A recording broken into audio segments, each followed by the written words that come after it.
Well, good evening, Lifehouse Church. Welcome back to our Wednesday night devotions. Hope you guys are doing great. Back with you after a few weeks, and it is good to be back shooting tonight's devotion from the house because my wife and I are actually enjoying a little kid-free time, which has been amazing. So, I want to get into the Word of God tonight and taking a little break from our journey through the chronological Bible just because something happened while I was on vacation. I just wanted to share with you because God was speaking to me about it, and I hope it will be a blessing to you as well.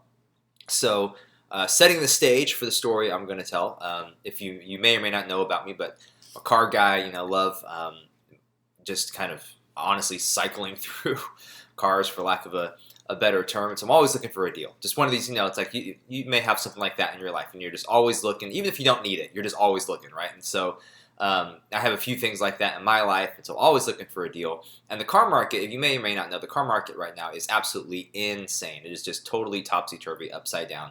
So I had a vehicle that I purchased a year ago, and just on a whim, because I kept hearing about how crazy the car market was, looked up what it was worth, and was able to sell it for like more than I paid for it. It was like absolutely bonkers. So I'm like, I did that, made a little bit of money on the car, and got a good deal on something else, and was like, man, this is sweet, And so I don't know if you ever had that happen, when you get a little bit of unexpected money, and you're like, sweet, and you've already thinking about 10 things you're going to do with it, right? And just like how you're going to spend it and what you're going to use it on.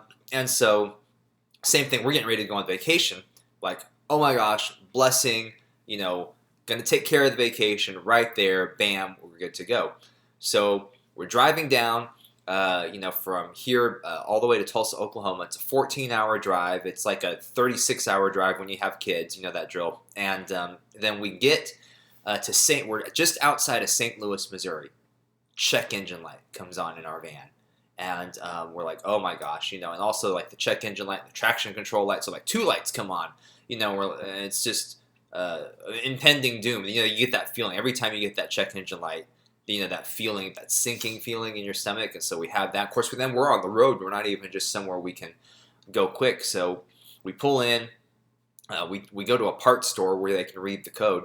And then the guy, hooks up the thing and gets the code and takes it back to his computer. They give you a little, like, here's what it is and here's what you can do. So we find out it's a cylinder misfire. And their recommended course of action is replace engine. Like, we can't replace, so all these doomsday scenarios are going on in our head. The car's still running okay, so we're like, we're going to try to push through.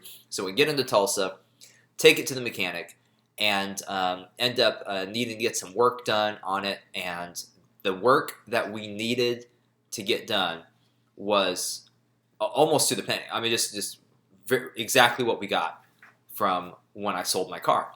And we didn't necessarily. We were like, well, maybe we'll do something else, and but then we just felt like, no, we need to just invest the money, get the car fixed. And it was like, the feeling of, well, but I had plans for this money I made from selling the car, right? We're gonna do all this stuff and just all that, and then boom, it's gone. And I don't know if this ever happened to you, where maybe you've gotten something and you have these plans for it, and then something else happens. You've gotten a bonus check, and then a car breaks down, or you get a bonus check, or your water heater goes out, or you get a little unexpected cash comes in, and then one of your kids has to go to the ER. It seems like sometimes you get something, you get these ideas. Oh, I'm going to do this. You got a stimulus check, and you're like, I'm going to spend it on this, and then something happened, where it's like, oh, but why? And it's just, it can be so frustrating. And I think as a believer, sometimes we feel like, well, the enemy's just out to get me. The enemy's just out to steal my blessing, to steal my joy. And man, I can't believe, or we get mad at God, like, God, why would you allow this to happen? I thought you were going to protect me, and instead of, me getting to do with this money what I want to do, now I have to spend it on something I don't want to spend it on, and just, why would you allow this blessing to be taken away from me? But one of the things, and I heard this a long time ago when I was just a teenager at the church I was going to, is we have to flip what our perception of stuff like that is. And it kind of reminds me of in the book of Genesis, when Abraham his faith is being tested, and he's up on the mountain, and he's going to sacrifice his son Isaac. It's a crazy story. If you haven't read it, it's in Genesis 22, and as he's getting ready to, God stops him. He's like, Abraham, I see your faith. I see that your devotion to me. I do not want you to kill your son. And then he says in verse 13, it says, so God stops him. In the verse 13, it says, then Abraham looked up and saw a ram caught by its horns in a thicket. So he took the ram and sacrificed it as a burnt offering. And here's the thing that I want you to see today, and is that did the ram just magically and just appear in that moment when Abraham needed it?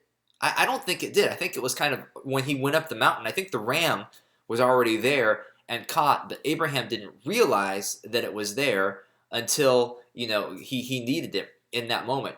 When Moses is getting ready to go to the people of Israel, and he has a shepherd's staff in his hand, and Moses is like, man, how can I go? God says, well, what's in your hand? And it's like, well, I've got this staff. And then God says, I'm going to use that as an instrument to deliver my people. And the thing that I want you to see, and maybe I hope can be a perspective shift for you this evening, is I want you to just sometimes God will provide the provision before the problem.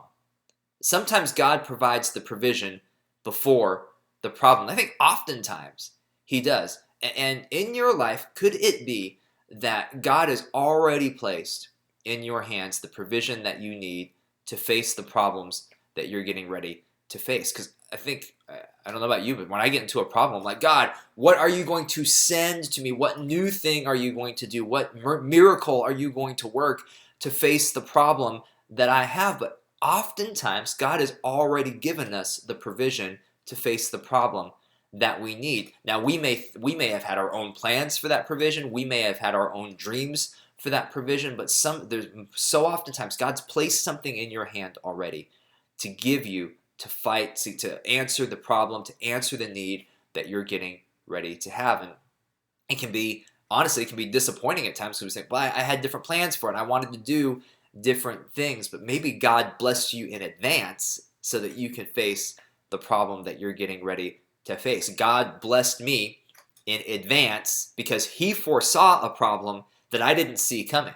He saw something on the horizon and says, hey buddy, you're going to need this in order to get to where you need to go. And even though it was disappointing to me initially because I had different plans for it, God knew exactly what I needed. And some of you, even today, you may be going through a situation where you're like, I don't understand why I'm going through this situation. I don't understand what the benefit of it. I don't understand why I'm stuck in this job. I don't understand why I'm going through this season in my marriage. I don't understand why I'm going through this season with my kids. But maybe God's giving you some things now, that God's teaching you some things, that God's developing some things in you that you're going to need to face even bigger problems down the road. Maybe you're learning some things at your job now that you're going to need when you get a chance to have a better job down the road. Maybe you're developing some things now that you need now that you can have in different times in your relationships down the road as you face bigger obstacles, bigger challenges,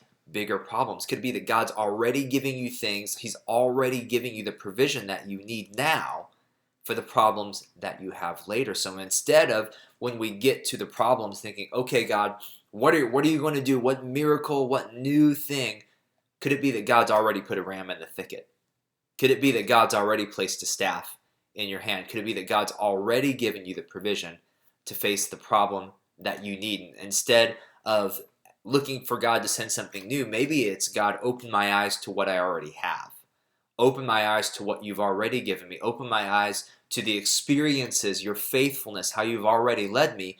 And God, help me to use that to face the problems that I'm facing. God has already given you a provision to answer the problem that you have. And so I hope that maybe is an encouragement. If you're facing something, if you're struggling with something, instead of just, God, send me something new, God, send the miracle, could it be that God's already given the ram in the thicket, that it's already there? You just need to open your eyes. You need to look for it. God, what have you given me? What have you already provided me with that I can use to face the problems that I have? Maybe it will involve you thinking differently. Maybe it involve you letting go of how you want things to be and letting go of, but I wanted this, and letting go and trusting God with that. But maybe God's already given you provision to face the problem. So I hope that is just of some help to you today. Thank you guys so much. Good to be back here on Wednesday nights. We'll be back next Wednesday online as well. Sunday, we're continuing our series Back to the Start as we continue to look at the basics of our faith. We've gotten really great feedback on this series so far, so excited to keep it going. So we will see you this Sunday at 9:30 or at 11. Thanks so much.